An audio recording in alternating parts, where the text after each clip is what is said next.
Hello and welcome to the Informed Animal Ally presented by the Vancouver Humane Society. This is the Animal Ethics Podcast where we share the ins and outs of topics like cruelty, legislation, and advocacy here in BC and across Canada.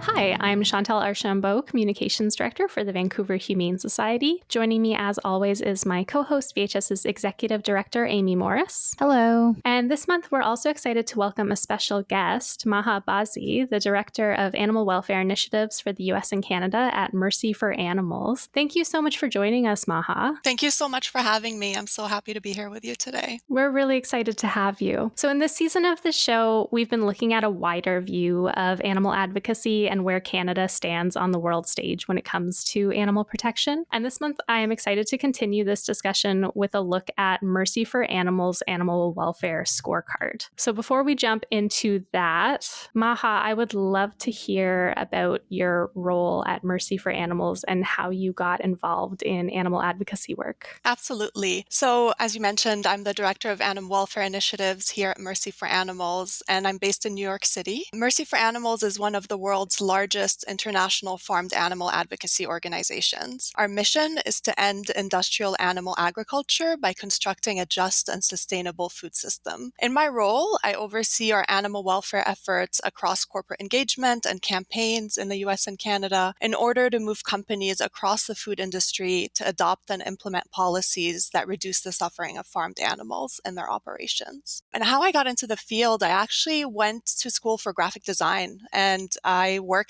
in the marketing and design fields for a few years here in New York. And 4 years into my career, I wanted to pursue a role that had a more tangible impact on people's lives. So I became a teacher of English as a second language. And I loved the education field. I loved connecting with people from all over the world. But as an animal lover and someone who's followed a plant-based diet for a very long time, I realized my career shift needed to be dedicated to helping animals. So I went back to school and pursued a degree in animals and public policy. And after working on international policy initiatives for animals, I found my way to Mercy for Animals campaigns team in 2020. 5 years later, that was the best decision I ever made. My role allows me to merge my passion for helping animals, crafting compelling public narratives, and educating people to make a meaningful difference for farmed animals. That's so awesome. I love the work that Mercy for Animals does, and I'm super grateful for it. The scorecard, I think, has always been really interesting, and my understanding is this scorecard that's used in Canada focuses on industry practices and corporate responsibility to incentivize businesses to do better. Can you tell us more about the scorecard? Absolutely. So for the past 4 years, Mercy for Animals has published the Canada Animal Welfare Scorecard, the only report of its kind focused on ranking major food companies operating in Canada on their animal welfare performance as it relates to 3 key issue areas. The first is laying hens confined in cages and companies moving toward cage-free systems that do not use any type of cage, allowing birds space, mobility, and the ability to express their natural behaviors. The second issue is pigs confined in crates and companies moving toward crate-free systems, which are referred to as group housing systems for mother pigs during their gestation periods that do not involve individually confining these mother pigs to any tight enclosures that would prevent them from turning around or lying down with their limbs fully extended.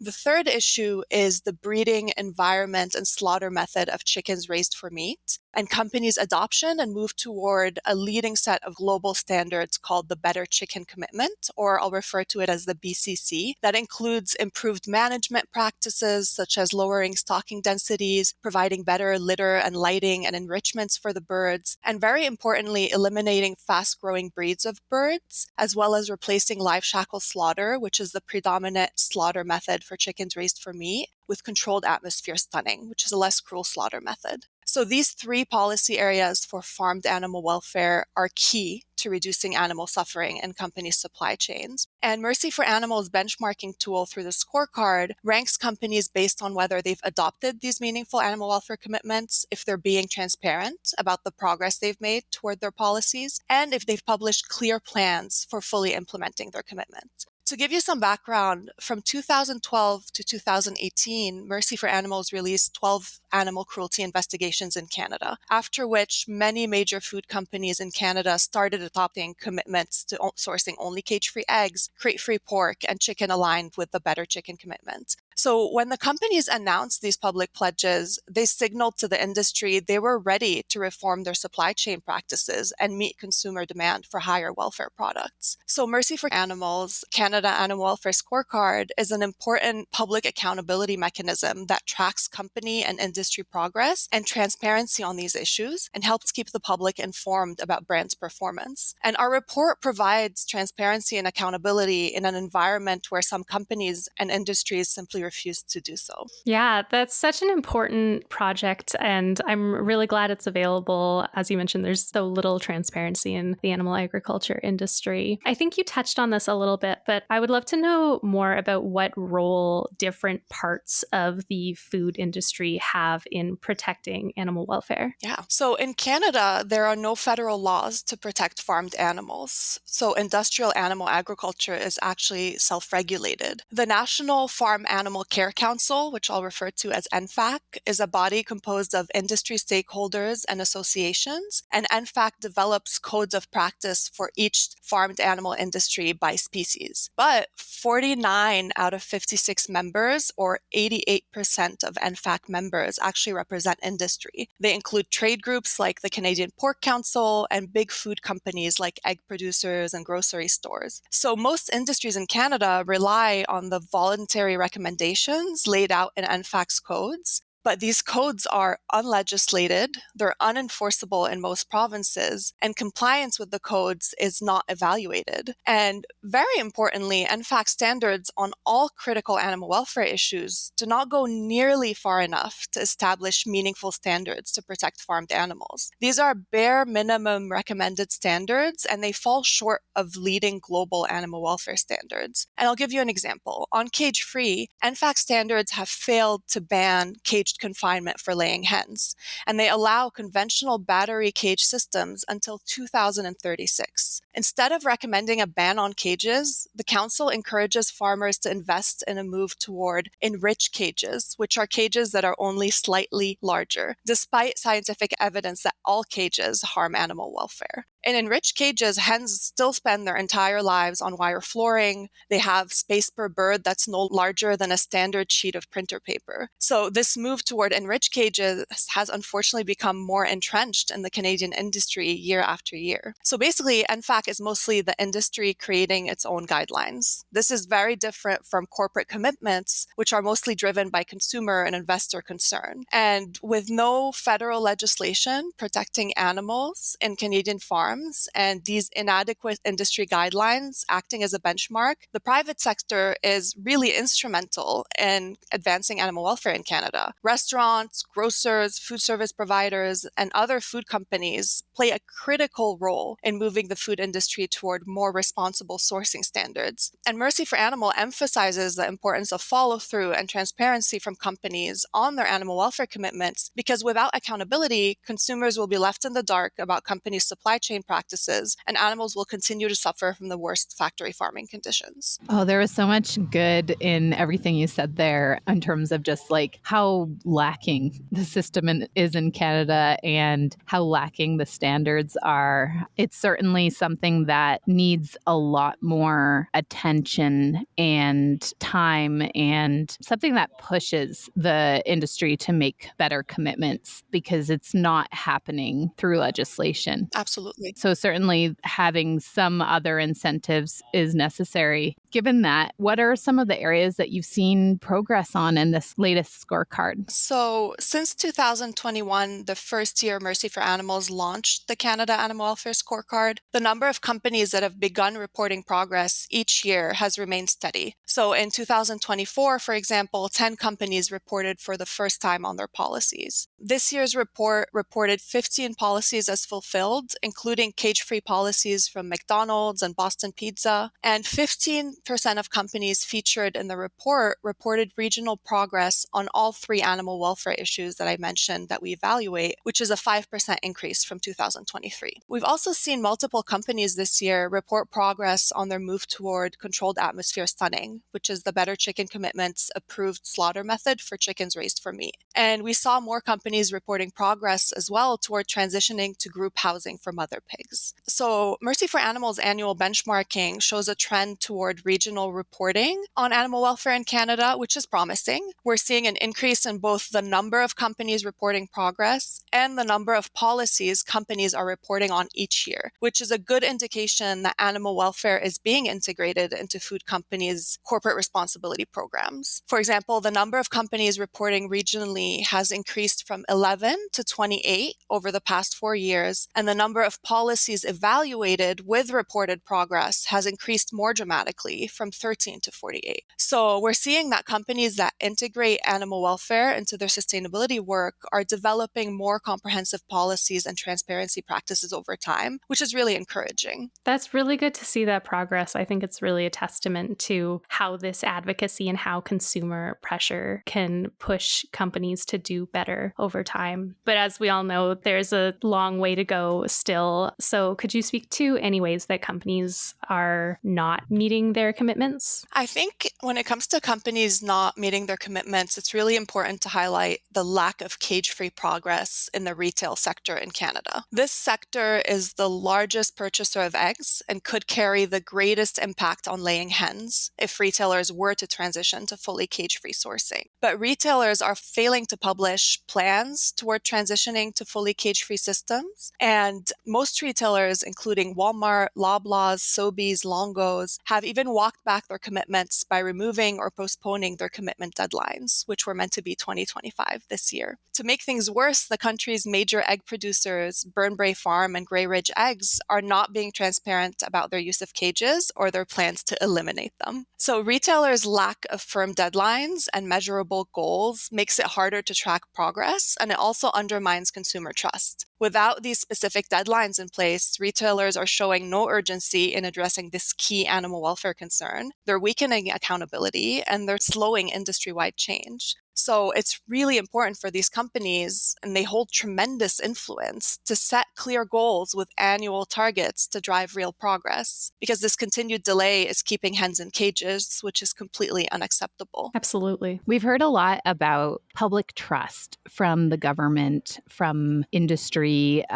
There's sort of this idea that if the public is trusting, then everything's fine. And I'm curious if you can speak more to that, how industry practices stack up against their public messaging and consumer expectations. Yeah, absolutely. This is a very important topic because studies consistently show that actually Canadians want farmed animals to have higher welfare conditions, and they want companies to share information about how animals are treated in their operations. In fact, more than 8 out of 10 Canadians say that stores and restaurants should be transparent about the types of eggs they source, and more than 7 out of 10 Canadians support a national ban on caged confinement. But industry marketing associations are growing in size, and they're receiving millions of taxpayer dollars to support advertising. Under the appearance of building quote-unquote public trust in Canada's food system, these organizations are humane washing basically outdated and harmful practices. Groups like Chicken Farmers of Canada, the Egg Farmers of Canada are investing millions to influence public opinion about animal welfare rather than improving how animals are actually treated. For example, one common myth is that Canada does not have factory farms, which is only bolstered by industry advertising. The Chicken Farmer of Canada runs paid advertisements that claim that the country does not have factory farms because Canadian chicken farms are family farms. Meanwhile, an average chicken farm in Canada houses a staggering 36,000 chickens, which rivals any other industrialized farming production model. A family farm designation has no connection whatsoever to farm size or production method. It simply means a farm that is not corporate owned. Another association, the Egg Farmers of Canada, conveniently omits the term cages in most of their public messaging. Instead, they refer to enriched cages as enriched colony housing or alternative housing, which helps create this public framing that these types of systems are acceptable, when in reality, they're still systems where birds are caged. Another example is Canada's largest egg producer, Burnbrae Farms. Their labeling on cartons of eggs misleads the public into believing that they're purchasing cage-free eggs when they're actually purchasing eggs from hens who spend their lives in cages. One survey showed that nearly half of Loblaws customers said they believed that Burnbrae's nest-laid label means that hens live in open barns with no cages. This isn't surprising, given Burnbrae's nature egg nest-laid labels have images of green open pastures and happy cartoon eggs, but in reality, eggs in those cartons come from caged birds kept in enriched cages. So the industry self-regulates and in its communications positions itself as a leader, while in reality, Canada is falling behind other countries and is failing to deliver on consumer expectations for higher welfare products. Polls show that Canadians care about animal welfare and they want companies to do the right thing, and the industry should deliver. But the lack of legislation and this rise in humane washing shows the importance of bringing greater transparency to animal agriculture in Canada, which is what Mercy for Animals is trying to do through our public reporting and campaigning. Yeah, absolutely. There were so many important things that you said. A lot of what we have talked about as well on this show is how these terms like family farms and, free run are not regulated terms. So they can be really misleading for the public. And of course, there's the imagery of, happy cows on packaging and smiling eggs and smiling chickens in green pastures. And it's really disappointing to hear that companies are often misleading consumers and not providing the conditions that people in the general public expect and want. So given that, what are ways that consumers could help push for better animal welfare practices? That's a great question. One impactful way consumers can push for better animal welfare is to demand better from companies and industry and really show them that they actually care about animal welfare. The more people we have putting pressure on companies, the better it will be, the louder our message will be. The Canadian industry is increasingly resistant to change, and it justifies its lack of progress by touting a lack of consumer demand for higher welfare products. So the truth is, Canadians want animals to be treated better, and companies and industry are just failing to make the necessary investments to reduce animal suffering. And consumers have the power to change that by raising their voices against companies' inaction. One tangible step is consumers can visit canadascorecard.ca to sign up to learn more about how to take action and make a difference for animals in Canada, which includes joining a community of change makers, organizing local on-the-ground efforts, taking impactful online action, and driving this vital mission forward with their passion. It's so important to have things that we can do at a grassroots level because it's easy to feel hopeless. Making change is a process and it takes time. One of those things that we can do is kind of choose what companies to support or not support. And I think even as a person who myself, I eat plant-based, there are some parent companies that own plant-based and meat or plant-based and egg. And so it's helpful to kind of have a sense of what are the companies that are doing their best and what are the ones that are just not putting effort in. What have you learned in terms of welfare practices and transparency? It's important to note that while some companies may be doing well on certain issue areas, they're not always performing as well across all animal welfare issues. But I can give you some examples. When it comes to cage-free policies, in our most recent report, we celebrated McDonald's Canada, Boston Pizza, and Xmart for fulfilling their cage-free eggs policies 1 year ahead of their deadlines. And then Aramark, which is a major food service provider, more than doubled their cage-free egg progress in Canada, which is amazing. Meanwhile, Walmart is now the only top 5 retailer in Canada not publishing progress toward fulfilling their cage-free policy, which originally had a 2025 deadline before they retracted it. And Walmart's low ranking hasn't changed in the scorecard for 4 consecutive years. Sobeys is another retailer, and they're owned by Empire, which is the second largest retail conglomerate in Canada. And Sobeys is reporting cage-free progress, but has failed to publish any targets outlining how they intend to fulfill their cage-free commitment. And the company has stagnated at about 17% progress for the third year in a row. Another one is MTY Group. They own brands like Mr. Sub, Thai Express, Papa Murphy's, and they reported in 2023 that only 2%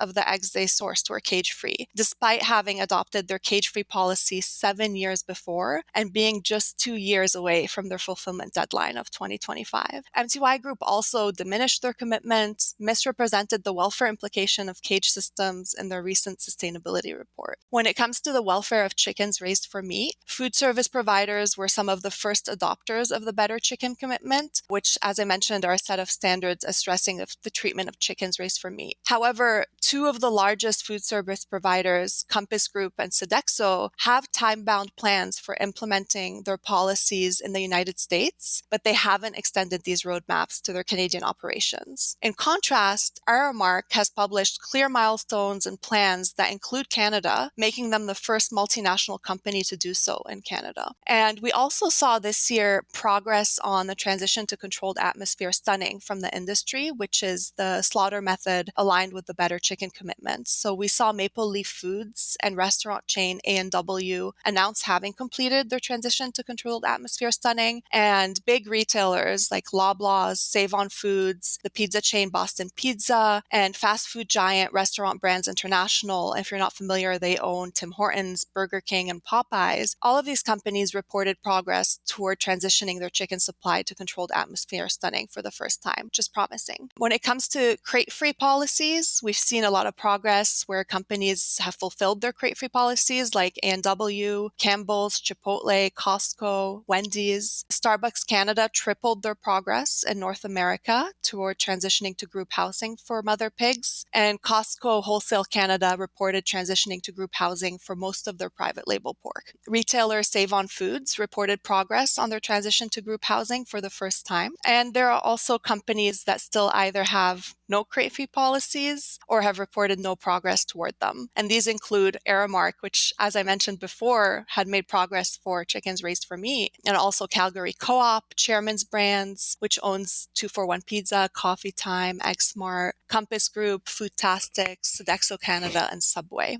So as you can see, some companies may be progressing on one issue, not on the other, but there are some promising developments that we've seen over the years. It's really good to see those developments, and I really appreciate how in-depth the scorecard is when it comes to looking at those companies. Looking at a Canadian context, I know a lot of people right now are shopping Canadian companies specifically, so it's really important that Canadian companies are living up to those animal welfare commitments so that people can shop aligned with their values in general. So looking at that, how do Canadian companies stack up compared to other countries? So again, on cage-free, Canada is making almost no progress on eliminating cages and has fallen far behind the United States, the United Kingdom, and the European Union on cage-free production. Many European countries and US states have enacted laws banning cages for laying hens. And to put this into perspective, 82% of hens in Canada's egg farms still spend nearly their entire lives in confinement. Meanwhile, the numbers in the UK are 23%, 39% in the European Union, and 61% in the United States. The Canadian egg industry has no public plan to end the confinement of laying hens and is simply replacing conventional cages with enriched cages. And since 2019, cage-free egg production in Canada has increased by a mere 2 percentage points. Wow. While production in enriched cage systems has nearly doubled, accounting for about 34% of all egg production in Canada. So the Canadian egg industry continues to fall further behind each year, which puts companies at risk of defaulting on their public commitments. And this is reflected in seeing multinational companies like Costco and Kraft Heinz that have fulfilled or almost fulfilled their cage-free policies in other countries and regions, but they've progressed very little on cage-free sourcing in Canada, which really shows that companies are underperforming in Canada and failing to use their resources and power to help catalyze a cage-free transition in the country.